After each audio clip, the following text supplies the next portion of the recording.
Akhirnya saya punya pikiran bersama-sama. Makanya saya sangat yakin dengan keberkahan itu, dan hakul yakin karena saya sudah mengalami.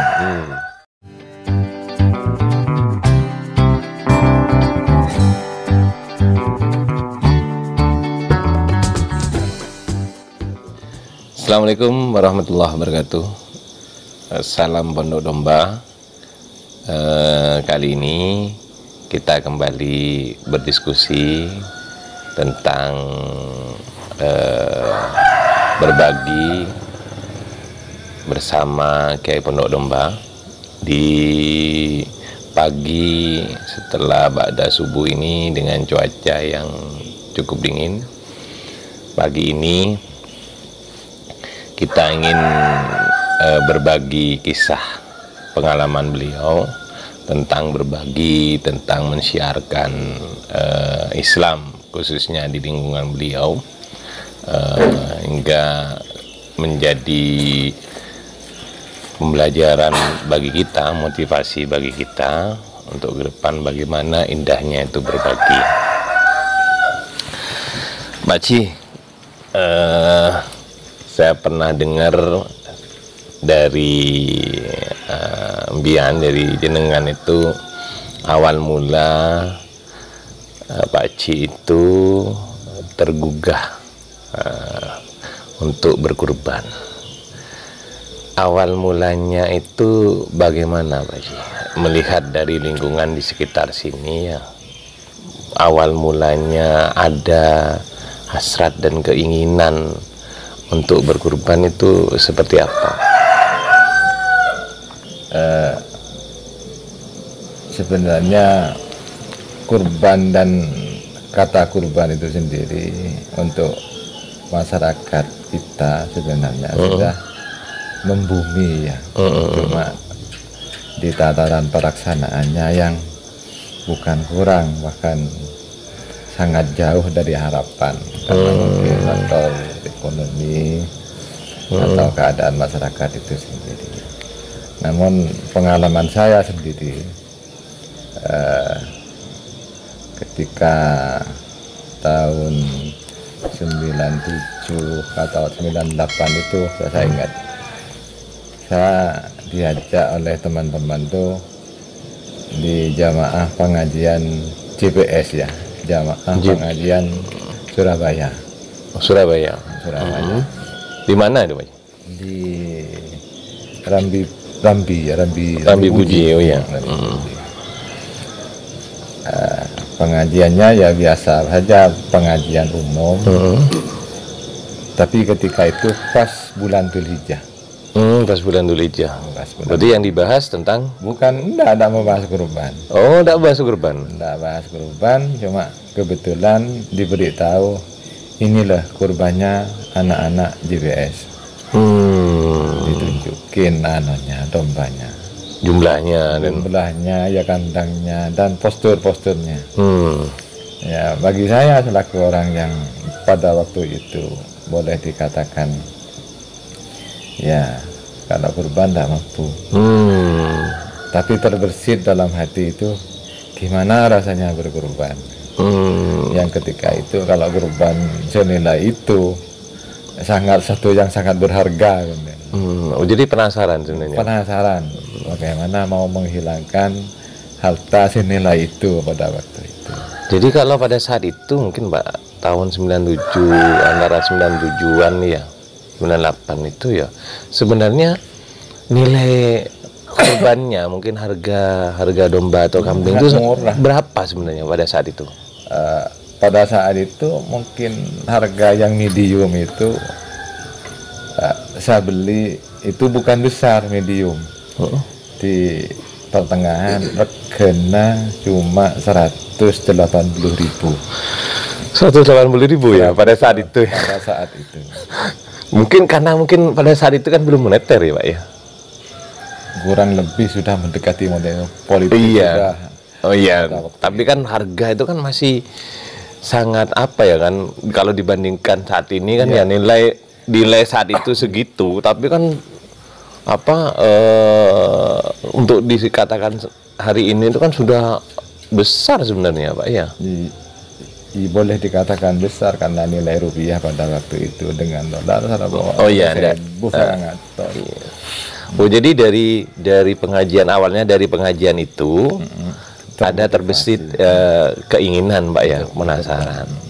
Akhirnya pada bulan itu juga Pak. Ya Allah mentakdirkan saya punya rezeki itu.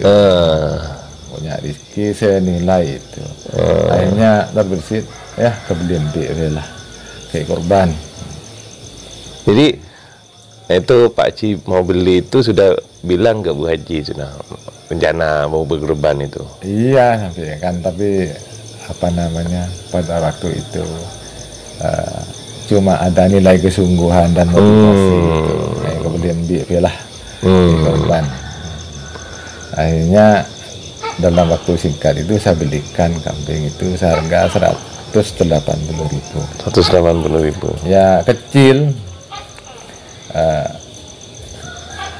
Saya berpikir pada waktu itu Ariamun itu apa namanya dagingnya, kalau ditum dagingnya ya tidak mungkin cukup selingkungan ini. Pikir. Akhirnya saya punya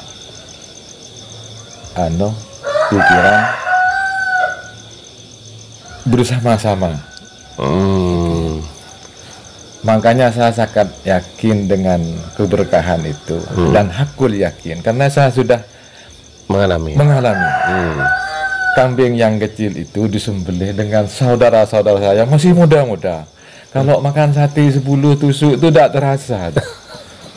Karena pada waktu itu saya usianya di bawah 40. Jadi Pak Haji yang berkorban, jadi ngundang saudara-saudara itu untuk ya bahasa nyembelih dan akhirnya pas jadi makan bersama itu dimasak pas akhirnya Pak ya. Dimasak di antar masaknya ke tiap-tiap keluarga itu di lingkungan ini dan bersama saudara-saudara saya itu sangat luar biasa.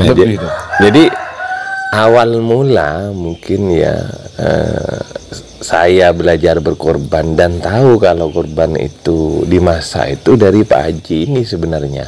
Walaupun karena beranggapan saya itu berkorban dulu itu pasti diberikan mentahnya. Nah, belajar dari Pak Haji tentang korban yang dimasak itu memang ada apa sejarahnya Pak ya. Iya, bukan tidak mau dalam artian ingin memberikan mentahnya karena keterbatasan itu. Keterbatasan jumlah itu Pak ya. Akhirnya disiasati. Disiasati. Alangkah naifnya ya kalau yang kecil itu kita cukup dagingnya dan tiap-tiap keluarga dapat setengah on. Kan penyiksa orang sebenarnya. Iya, masuk akal. Ini pelapan foto banyak. Akhirnya ya itu Pak ya. Kasihan juga akhirnya. Dibeli dengan cara-cara instan. Iya. Mereka tinggal makan. Iya. Dan sang itu keluarga mengeluarkan minyak lebih banyak. Gitu. Oh, jadi tidak dipukul rata Pak ya? Tidak dipukul rata. Jadi kalau ada 3 orang di situ, satu keluarga, saya kasih paling tidak 15 atau sampai 20 gitu. Tusuk ya? Tusuk, ini cukup sudah. Kalau hanya dia 5 ya tuh kawan keluarga.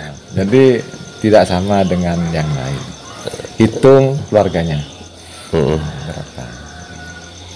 Jadi ketika saya sudah tercapai hasrat itu, spirit pengalaman saya itu di bab masalah itu sangat bahagia. Tidak ada kebahagiaan yang sangat bahagia pada waktu itu.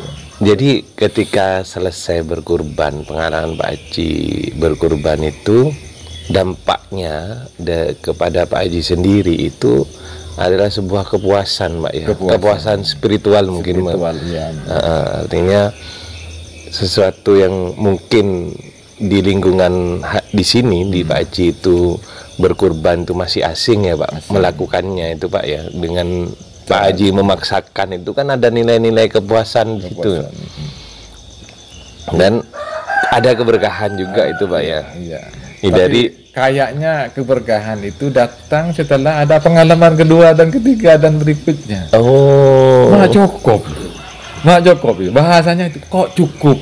dari satu ekor Satu yang ekor mungkin yang sangat kecil.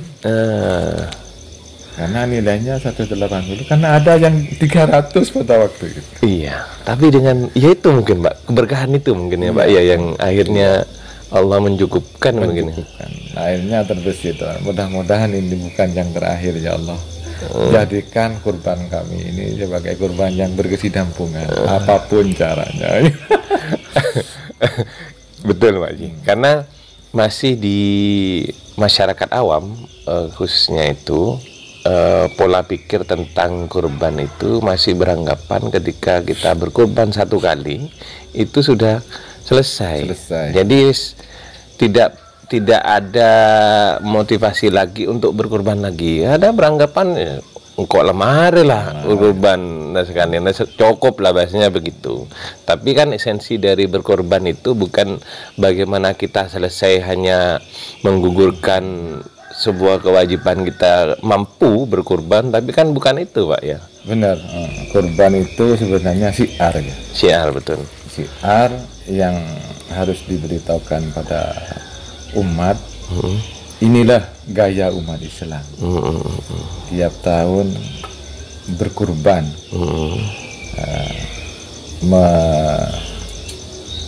menghilangkan sifat-sifat hewani yang satu tahun itu melekat rasa tamak dan serakah.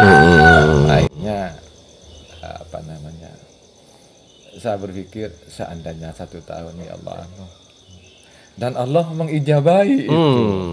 Walaupun saya merasa tidak diijabahi, tapi secara refleks saya berpikir itu, iya tiap tahun kok dikasih kemampuan dengan segala macam cara. Karena memang belum dituntun saya menjadi orang yang mampu pada waktu itu.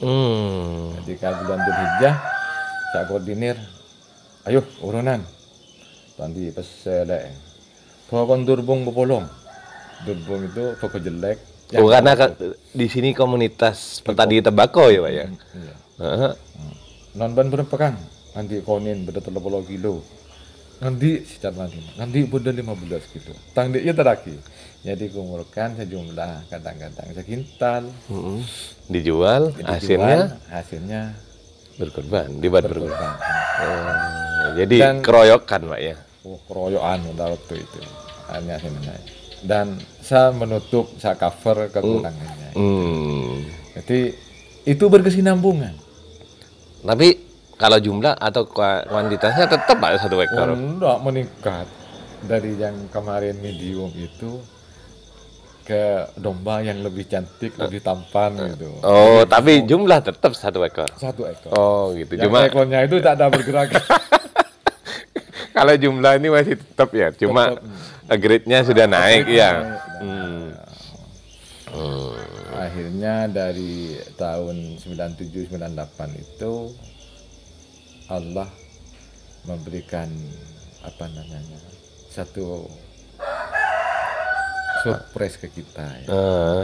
Ada ormas yang tergugah. Akhirnya ada kegiatan IMM ditaruh di sini. Oh ya, mahasiswa ya. Sosial. Apa namanya? Kesehatan dan kurban. Gebiar pada waktu itu. Artinya gebiarnya itu bisa nyembelih kambing lebih dari 20 ekor.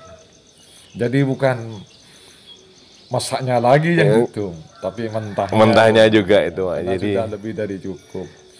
Iya, mungkin itu ya Pak, bonus dari Allah ya Pak ya. Dari apa keistiqomahannya Pak Haji itu berkorban tiap tahun mengajak saudara-saudara kan gitu Pak. Walaupun itu masih sistemnya keroyokan Pak ya. Artinya Allah sudah mengirimkan orang akhirnya untuk berkorban di sini yang biasa diberikan hanya masaknya saja, sekarang juga mentahnya ya. Mentahnya. Dan itu sampai lingkungan saya tercukupi semua.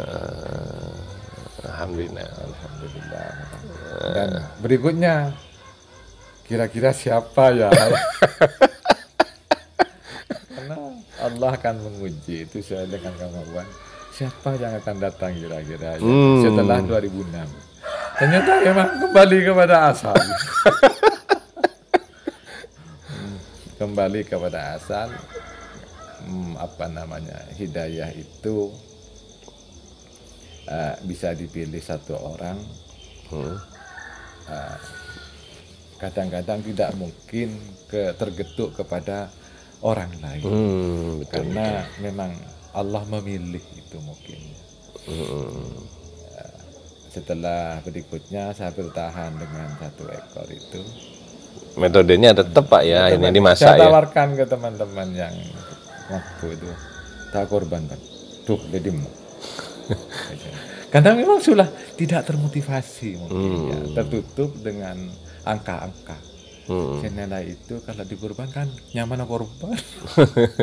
Ya elang dari korban lagi. Mungkin berpikir seperti itu, cara-cara pikir kapital itu melekat. Jadi pelatihan bagaimana kita menjadi orang yang beriman ya, dilatih dengan sesuatu yang pandangan akal kita itu negatif, padahal itu positif. Satu yang hilang itu kan negatif. Iya. Tapi pengaruhnya positif sebenarnya. Jadi kalau Allah ngajak ke barat tuh nafsu kita ngajak ke timur. Makanya ketika saya tawari korban marahan, tuh tak mampu jam kok. Padahal itu punya uang gitu, tetap tak mampu menekan. Kalau tidak termotivasi, Pak ya, tak ada keinginan. Akhirnya bertahan sampai tahun 2012 itu sudah ada perkembangan. Ada berdirinya pondok domba itu akhirnya, alhamdulillah ya, dari itu kan akhirnya berkembang Pak ya. Berkembang ditopang anak-anak muda. Jadi pekerjaan saya selaku inisiator kurban di sini agak beban itu terkurangi lah, dibantu. Wah, sangat bahagia sekali. Betul. Tapi kan memulai berkurban itu mengawali saja itu kan Pak yang menjadi berat itu sebenarnya. Berat. Bagaimana mengalahkan hawa nafsu kita. Jadi pasti ada keberkahan di balik ketika ada keinginan dan sudah melaksanakan kurban itu pasti ada keberkahan di sana Pak ya. Benar ya. Itu karena satu yang bernilai ibadah dari hal yang sifatnya mengurangi harta kita itu sangat berat ya. Betul. Sholat itu satu yang pekerjaannya ringan. Iya. Tapi ketika mengeluarkan harta itu luar biasa. Iya. Tapi akan setimpal dengan keberkahan yang didapat ya Pak. Iya. Jadi pengalaman seorang ketika diketuk tularkan ke orang lain kadang-kadang nggak ngaper. Iya. Karena memang semangatnya beda. Semangat itu dari semangat keimanan ya. Betul. Saya dulu diceritakan berkurban boleh padahal saya demi itu berat mengeluarkan harta yang sekian sedikit itu beruan luar biasa. Karena bersusah payah mencari rezeki untuk dikumpulkan, bukan untuk dinikmati ya. Dinikmati dalam artian kamu akan menjadi orang yang senang, akan menjadi orang yang bahagia. Tapi perang dengan hawa nafsu kita itu yang kadang-kadang yang sulit. Betul. Oke, pengalaman berharga.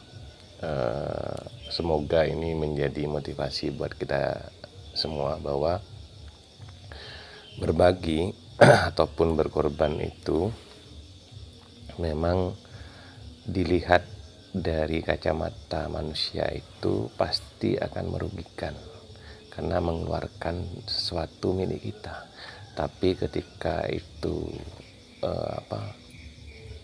ketika kita melaksanakan itu lillahi ta'ala ibadah karena memang ini perintah dari Allah, maka pasti akan ada keberkahan di balik itu semua. Dan pastilah Ketika memang mengawali sesuatu hal yang baik itu pasti berat, tapi ketika memulai sesuatu yang baik itu bisa dilalui dengan lancar, insya Allah ke depan pasti akan terus berkelanjutan. Dan pastinya semoga pengalaman Pak Haji Suki ini menjadi motivasi buat kita semua bahwa berbagi ataupun berkorban sejatinya bukan mengurangi harta kita, justru itu akan menambah rezeki dari Allah.